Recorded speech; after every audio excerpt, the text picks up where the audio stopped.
அன்று பறவைகள் மற்றும் விலங்குகளின் சத்தம் மட்டுமே கேட்கும் அந்த அடர்ந்த கானகத்தில் என்றும் இல்லாதவாறு ஒரு குழந்தையின் அழுகுரல் சத்தம் கேட்கின்றது. ஆம், 11 மாதமேயான குழந்தையின் அழுகுரல் தான் அது. 2023ஆம் ஆண்டு அமேசான் காட்டின் நடுவே விழுந்த விமானத்தில் இருந்து உயிர் தப்பிய 4 குழந்தைகளுக்கு என்ன நடந்தது? அவர்கள் அந்த பயங்கர காட்டில் இருந்து உயிர் தப்பினார்களா அல்லது மிருகங்களுக்கு இரையானார்களா? இந்த போராட்ட கதையைத்தான் நாம் இன்று பார்க்க போகின்றோம். இது ஜெயின் டிவியின் வரலாறு கூறும் வாழ்க்கை பாடம்.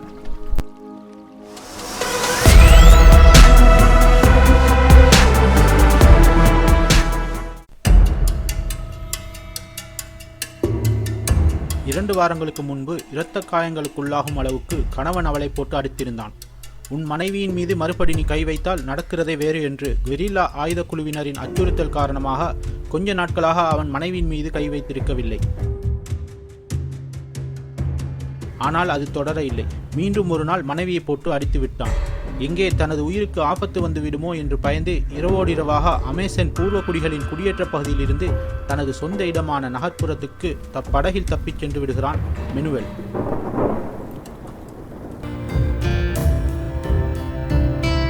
இனியும் இவனோடு வாழக்கூடாது என்ற முடிவோடு தாய் வீட்டில் தங்கி விடுவதாக முடிவெடுத்த மெக்டலினா 4 பிள்ளைகளுடன் அங்கேயே இருந்து விடுகிறாள். ஒரு சில நாட்கள் கடந்து போகையில் மெனுவெல் வீட்டில் விட்டு சென்ற ஒரு பைக்குள் பாசம் சொட்ட சொட்ட அவன் எழுதி வைத்திருந்த கடிதத்தை பார்க்கின்றாள்.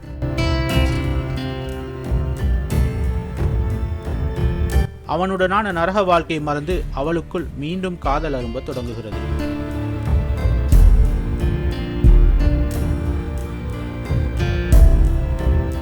மீண்டும் தனது அநியாயக்கார கணவனோடு வாழ்வதற்காக குழந்தைகள் 4 அழைத்துக் கொண்டு யாருக்கும் தெரியாமல் வீட்டை விட்டு வெளியேறினாள் மெக்டலினா. அதிகாலையில் புறப்பட்ட அவர்கள் ஒரு சிறிய விமானத்தில் ஏறினர். விமானமும் பறந்து சென்றது. ஆனால் அவளது தவறான முடிவுக்கு அந்த பூமித்தாய் சம்மதிக்கவில்லை போலும். கண்ணுக்கட்டிய தூரம் வரை அடர்த்தியான மரங்கள் கொண்ட அந்த பயங்கர காட்டுக்குள் இயந்திர கோளாறு காரணமாக விமானம் விழுந்து நொறுங்கியது.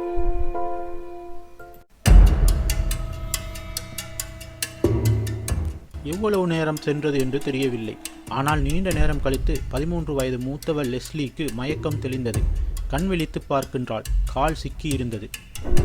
முதல் பார்வையில் உயிரற்ற தாயின் உடல். அதன் கீழே 11 மாதமேயான தம்பி அழுது கொண்டிருந்தான்.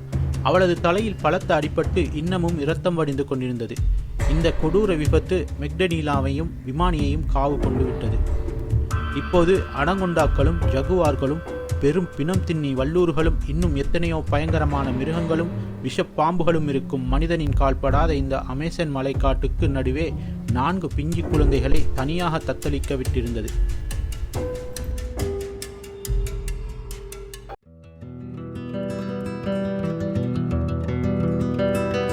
விசேட அதிரடிப்படையினரும் இராணுவத்தினரும் உடனடியாக கடமையில் ஈடுபடுத்தப்பட்டார்கள்.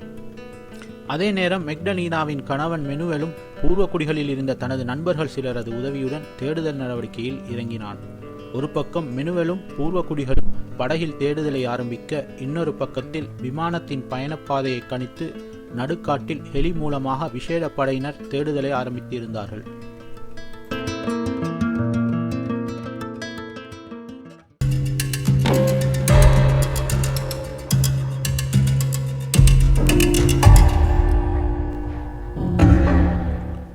லெஸ்லிக்கு முன்னால் 67 லட்சம் சதுர கிலோமீட்டர் பரப்பளவுள்ள மனித சஞ்சாரமேயற்ற அந்த பயங்கர கானகத்தை தவிர வேறு எதுவும் அங்கே இருக்கவில்லை.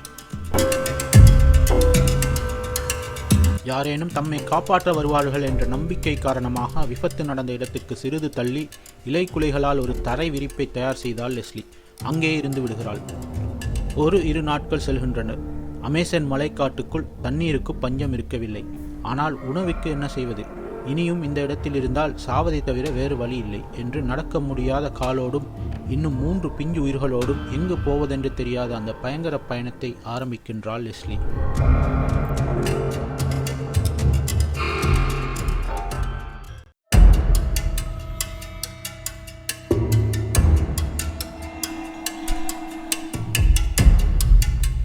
மறுபக்கத்தில் விமானத்தின் பயணப்பாதையை கணித்து 320 சதுர கிலோமீட்டர் பரப்பளவுள்ள ஒரு பகுதியை மட்டும் சல்லடை போட்டு தேடும் பணி ஆரம்பமாகியிருந்தது. எல்லா இடங்களைப் போன்றும் அரசாங்கத்துக்கும் பூர்வக்குடிகளுக்கும் இடையில் நல்லுறவோ புரிந்துணர்வோ இருக்கவில்லை. ஆயுத முனையில் பூர்வக்குடிகளை தமது தேவைக்காக பயன்படுத்தி கொண்டிருந்த கெரில்லா போராட்ட குழுக்கள் காரணமாக இராணுவத்துக்கு ஒட்டுமொத்த பூர்வக்குடிகள் மீதும் வெறுப்பும் அச்சமும் இருந்தது. பூர்வக்குடிகளுக்கும் கூட சிங்கம் புலிகள் மீது இல்லாத பயம் இராணுவத்தினர் மீது இருந்தது. எனவே ஹெலியில் சென்று அமேசன் காட்டுக்குள் இறங்கிய இராணுவத்தினருக்கு விபத்துக்குள்ளான விமானத்தை கண்டுபிடிப்பதை விடவும் கெரில்லாக்கள் மற்றும் பூர்வக்குடிகளின் தாக்குதல்களுக்கு உள்ளாகிவிடக்கூடாது என்ற அச்சமே மிகைத்து காணப்பட்டது. விளைவாக அவர்கள் தமது நடமாட்டத்தை முடியுமான அளவு மட்டுப்படுத்திக் கொண்டே முன்னேறினர்.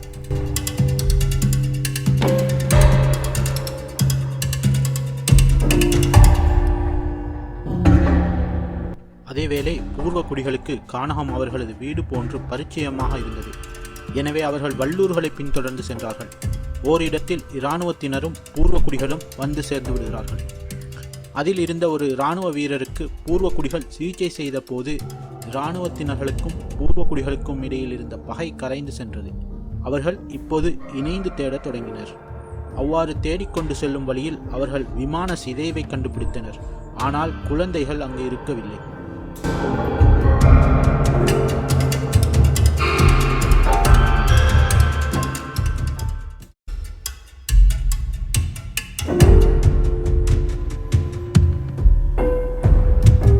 காப்பாற்றுவதற்காக அரசாங்கமும் தமது சொந்தங்களும் காட்டை சல்லடை போட்டுக் கொண்டிருக்கும் செய்திகள் எதுவும் லெஸ்லிக்கு தெரியாது.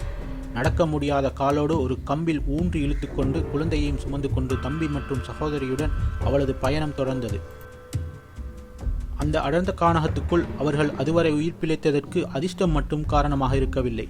பூர்வக்குடிகளின் வாழ்க்கை திறன்களும் கானகம் பற்றிய அறிவும் இவளிடமும் இருந்தது.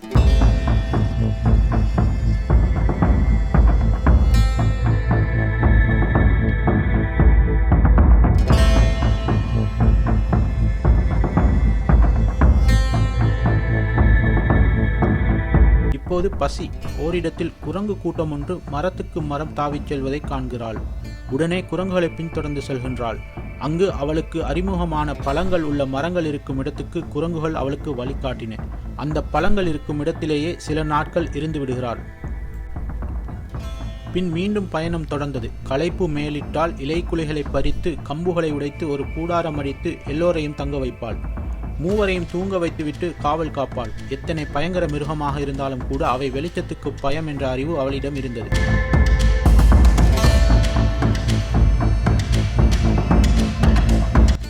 அதற்கு அவள் ஆயுதமாக பாவித்தது அந்த டார்ச் லைட்டை மட்டும்தான்.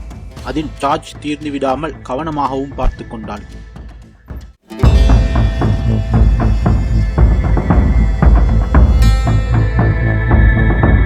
35 நாட்கள் கடந்து விட்டன. குழந்தைகள் நால்வரினதும் உடம்பிலிருந்து சக்தி மெல்ல மெல்ல வற்றி கொண்டிருந்தது.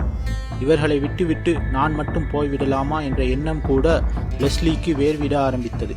இந்த புறம் தேடும் குழுவினரின் நம்பிக்கையும் அணுவணுவாக குறைந்து கொண்டு சென்றது. பூர்வக்குடிகளின் நம்பிக்கைப்படி காட்டு தெய்வம் கோபம் கொண்டு விட்டது. அந்த கோபத்தை தணிக்க நாம் சாராய யாகம் செய்ய வேண்டும் என்று இராணுவத்திடம் கூறினார்கள். அதற்கான சாராயத்தை அரசாங்கமே எலியில் அனுப்பி வைத்தது. அந்த சாராயத்துக்கு யாகே என்று பெயர். அந்த பானத்தை அருந்தினார்கள். அதன் பின் ஒரு ஆமையை பயம் காட்டினால் அந்த ஆமை வழிகாட்டும் என்ற அவர்களின் இறுதி நம்பிக்கையை முயற்சித்து அந்த ஆமை காட்டும் பாதையில் செல்வது என்று முடிவு செய்தனர்.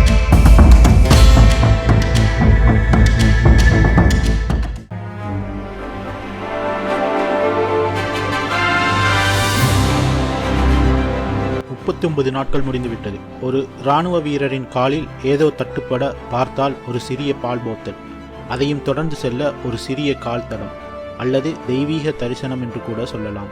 ஆம், மீட்பு குழு அந்த 4 குழந்தைகளையும் கண்டுபிடித்தது. லெஸ்லி மூர்ச்சையாக இருந்தாலும் எல்லா குழந்தைகளும் உயிரோடு இருந்தனர்.